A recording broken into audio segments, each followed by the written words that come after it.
padon ni u le nau pol kan pachian hi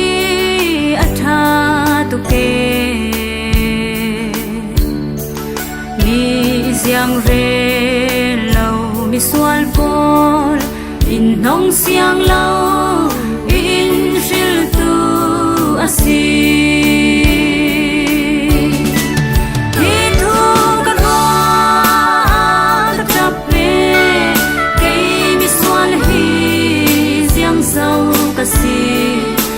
min sia ter tu le mi tu ril ter tu me asi lo mo kei na kin mi tha mi chim le mi chiam an tam na in san tai lo mi kei men hi in shil hi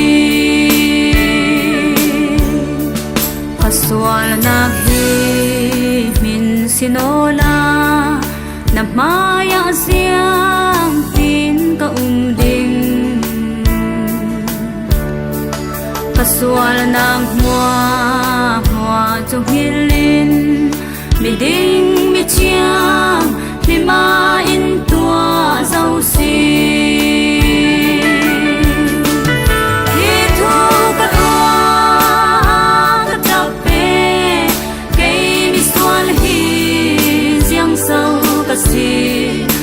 min sia ter tu le mi tu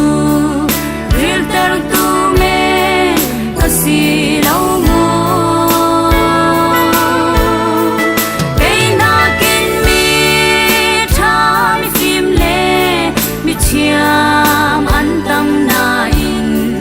san tai lo mi kei men hi in shil hi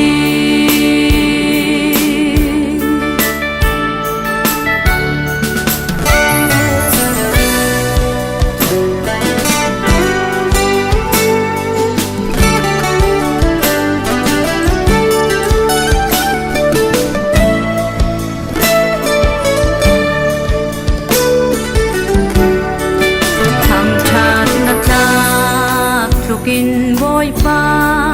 kan thang that chiam lâu apoi sero siam mi thil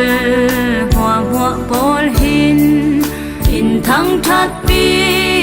chiao hai se ti ka du hi thu ka ro ka trap pe